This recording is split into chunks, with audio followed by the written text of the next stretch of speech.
Alhamdulillah, we're back again with our 11th session from the Shama'il of Imam Tirmidhi radiallahu ta'ala anhu, where we go through the blessed characteristics, attributes and traits of our beloved Prophet Sayyidina Muhammad Rasulullah sallallahu alayhi wasallam. And inshallah, without further ado, we shall continue for a very short period today because we have got to get to Isha Salah. But nevertheless, inshallah, we shall commence our session on the Shama'il of Imam Tirmidhi radiallahu ta'ala an. Bismillah ar-Rahman ar-Rahim.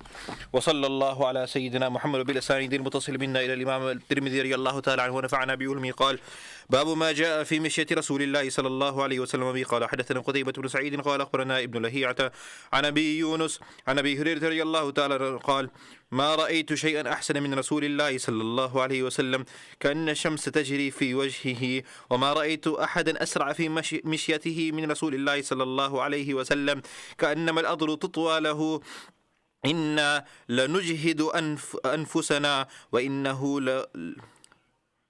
لغير مكترث Rasulullah sallallahu alayhi wasallam's walk. So how did Rasulullah sallallahu alayhi wasallam walk?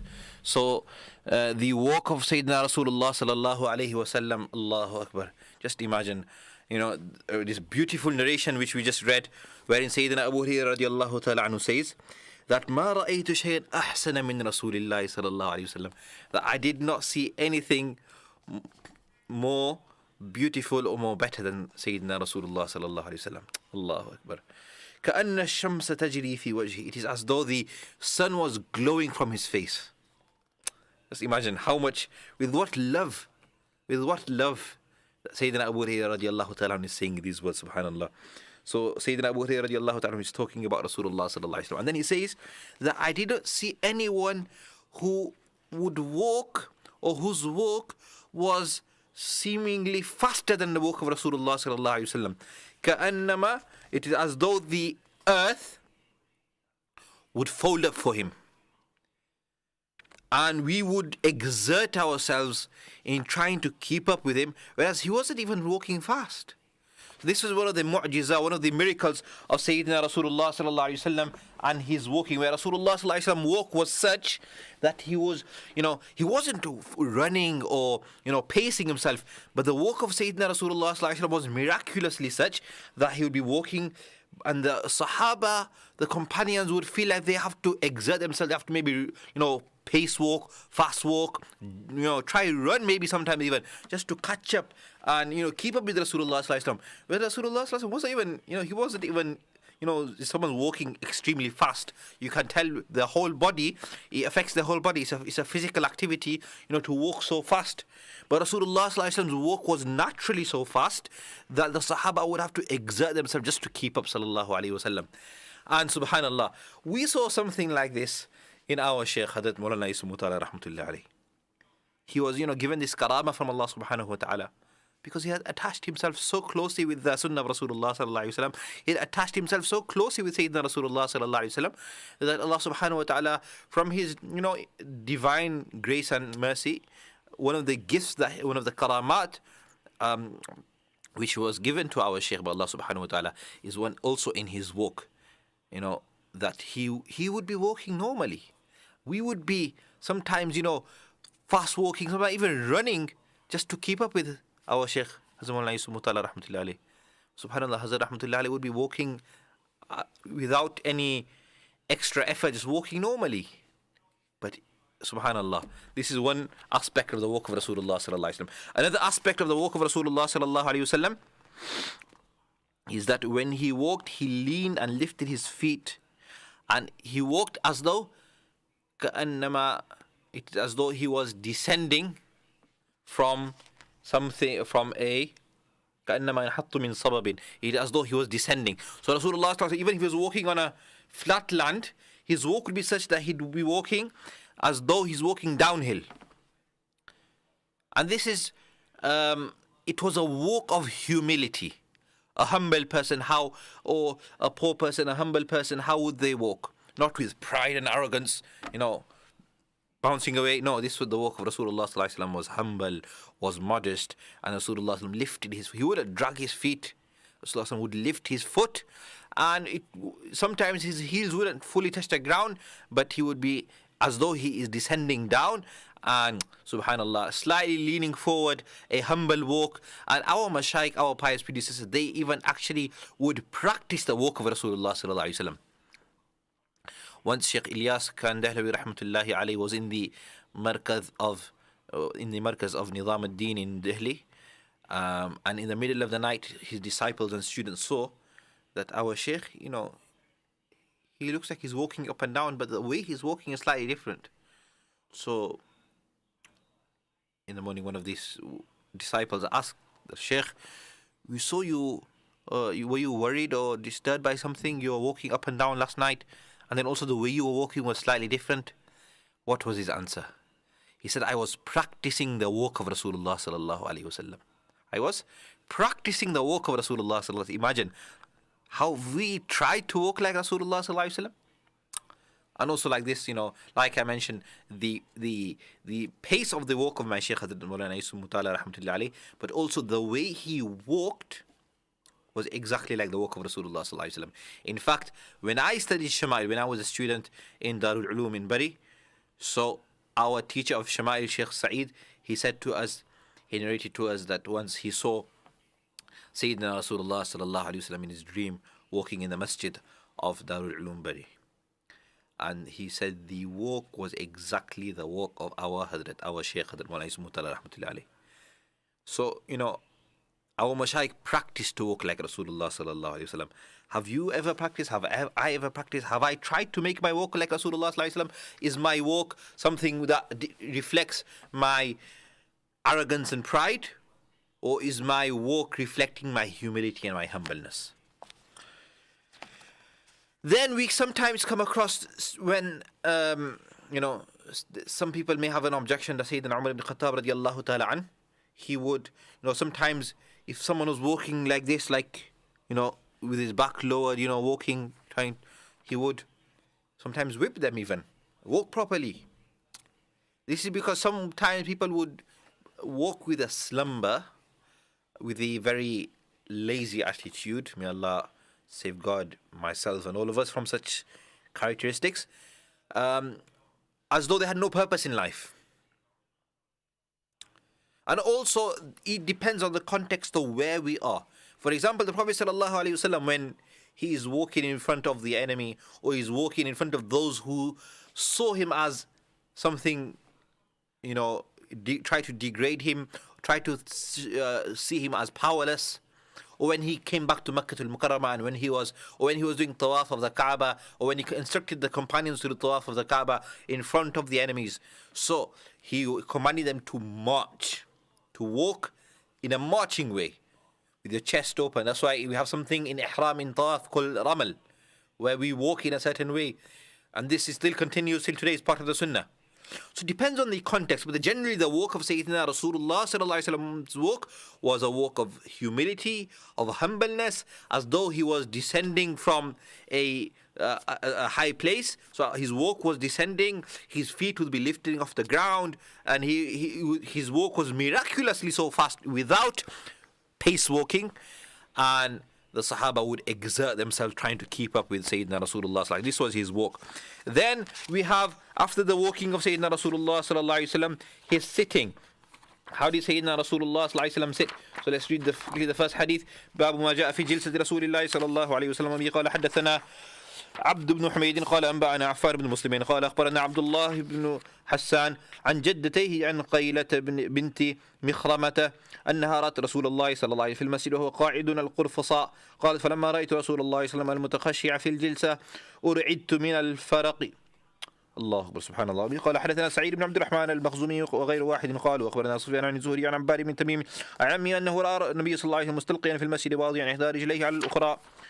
وبه قال حدثنا سلمة بن شبيب قال أنبأنا عبد الله بن إبراهيم المدني وقال أخبرنا إسحاق بن محمد الأنصاري عن ربيح بن عبد الرحمن بن أبي سعيد عن أبيه عن جده عن أبي سعيد الخدري رضي الله تعالى عنه قال كان رسول الله صلى الله عليه وسلم إذا جلس في المسجد احتبى بيديه صلوات الله عليه صلى الله على محمد صلى الله عليه وسلم. So we're talking about how Rasulullah صلى الله عليه وسلم sat. Now,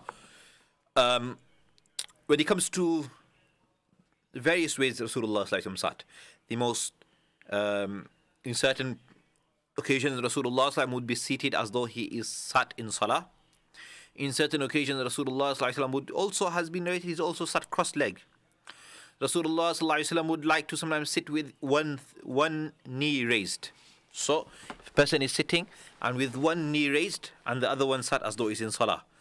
And then Rasulullah sallallahu alaihi wasallam, the first hadith which we narrated, which we read, and also the last hadith of this chapter, is Rasulullah sallallahu alaihi wasallam was often seen in the masjid by him when he's by himself.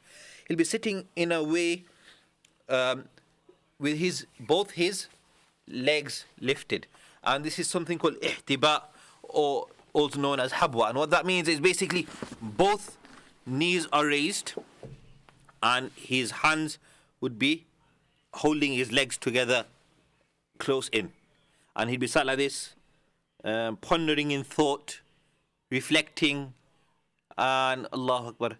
Sometimes he'll be, the narrator of the first hadith, she says that when I first saw Rasulullah sallallahu alaihi wasallam, I was awestruck by the vision, by the spectacle of seeing Rasulullah sallallahu alaihi wasallam, sat with both his knees raised, deep in thought, in worry, in concern for the ummah, for you and I. Allahumma salli ala Sayyidina Muhammad. So Rasulullah sallallahu alaihi wasallam was also like that. In the masjid also, Rasulullah sallallahu alaihi wasallam, one of the hadith we read, that Rasulullah sallallahu alaihi wasallam, sometimes in the masjid, he would also at times stretch his legs out, lie down in the masjid with one leg on top of the other. So obviously not facing the Qibla, but whichever the direction, a person can also stretch their legs out with one leg on top of the other. So these, but the various, the most preferred in terms of sitting to eat, Rasulullah sallallahu alaihi wasallam would not like, or would actually actively discourage leaning and eating. The best way to sit and eat is the way you sit in salah, or with one leg put up. Also, like the way we just mentioned with ihtiba. These are various ways that Rasulullah sallallahu alaihi wasallam sat. Rasulullah sallallahu also sat reclining at times. We're going to read the next chapter, which is of the Rasulullah sallallahu alaihi wasallam sitting and leaning. So Rasulullah sallallahu, so when what we talked about ihtiba is basically squatting. So Rasulullah sallallahu would squat on his heels, clasping his knees with his arms, and that was how he usually regularly sat. So that is his sitting. Then we have the leaning. So Rasulullah sallallahu would sometimes lean on, it is narrated in one hadith in the next chapter where Rasulullah sallallahu was seen with a pillow towards his left side, a cushion to his left side, and he is leaning on it, or in whichever way. He was sat leaning and reclining also. And at times it was on his right also, left side, right side. We have both narrations where Rasulullah sallallahu reclined and sat. He took rest as well. We have the perfect example in Rasulullah sallallahu alaihi wasallam. Now all these things, we are simply sitting, we are simply walking. If we make the intention, I want to sit like Rasulullah sallallahu alaihi wasallam sat, I want to walk like Rasulullah sallallahu alaihi wasallam walked, then our walking, our sitting, our leaning, all of these things will be getting reward for it. Why? Because our mind, our spirit, our heart, our focus is on Sayyidina Rasulullah sallallahu alaihi wasallam and his way. We love him, we claim to love him, and we love him, and we want to implement everything about him in our lives. We want to sit like him, we want to walk like him, we want to lean like him, we want to eat like him. Everything we do, we want to do like him. And if we have this intention, we sit every day, we walk every day. We do these things, every human does it. But a simple intention can be enough for that same walk, or that same sitting, or that same standing, or that same whatever action, that same thing which is as part of our noble habits. They can become a means of us increasing in our status and increasing in our love and connection with our beloved Sayyidina Rasulullah sallallahu alaihi wasallam. But remember, Rasulullah sallallahu alaihi wasallam forbade anyone from eating whilst reclining. And he also would not do this himself, because number one, it is against humility. And it also can lead to overeating. If you're sitting, you're relaxed, you're leaning and eating, then you're going to keep eating. If you're sat, you're humble in front of the food, you're going to eat less, and you're going to have some sense of humility and humbleness within you. So Rasulullah sallallahu alaihi wasallam forbade us from eating whilst reclining and leaning. So unless a person is ill or has got an excuse, a person should avoid doing so, because Rasulullah actually forbade us from doing that, and it will make Rasulullah sallallahu alaihi wasallam unhappy if we do those things which he forbade us from. من يطع الرسول فقد أطاع الله. But Allah says in the Quran, whoever obeys the messenger has obeyed Allah. Allahumma salli ala Sayyidina Muhammad wa ala alihi wa sahbihi wa sallim. So that was the brief discussion regarding the sitting, the walking, leaning of Sayyidina Rasulullah sallallahu alaihi wasallam. Inshallah, we will carry on next week, where we'll go on to the lifestyle of our beloved Prophet sallallahu alaihi wasallam. That's it from me today, Muhammad. See you all inshallah, thumma inshallah, next week, as we continue our journey through the blessed lifestyle, characteristics, traits, attributes of our beloved Sayyidina Rasulullah sallallahu alaihi wasallam. Read as much salat and salam on Rasulullah sallallahu alaihi wasallam as you can, as we are still in the blessed month of Rabiul Awwal, even more so to show our appreciation to Allah and to show our eagerness and yearning to build that relationship and connection with our beloved Prophet sallallahu alaihi wasallam. Wa sallallahu wa sallam wa baraka ala Sayyidina Muhammad wa ala alihi wa ashabihi. محبوب کبریا کو ہمارا سلامی ہو، ابو بکر و مرتضیٰ کو ہمارا سلامی ہو، خالد بن ولید اسامہ سعد معاذ، خالد بن ولید اسامہ سعد معاذ، خالد بن ولید اسامہ سعد معاذ، خالد بن ولید اسامہ سعد معاذ، شرجیل و حنزلہ کو ہمارا سلامی ہو، ابو بکر و مرتضیٰ کو ہمارا سلامی ہو، محبوب کبریا کو ہمارا سلامی ہو، ابو بکر و مرتضیٰ کو ہمارا سلامی ہو، عامر بن فہیر ابو موسیٰ اشعری، عامر بن فہیر ابو موسیٰ اشعری، عامر بن فہیر ابو موسیٰ اشعری، عامر بن فہیر ابو موسیٰ اشعری، عباس و علقمہ کو ہمارا سلامی ہو، ابو بکر و مرتضیٰ کو ہمارا سلامی ہو،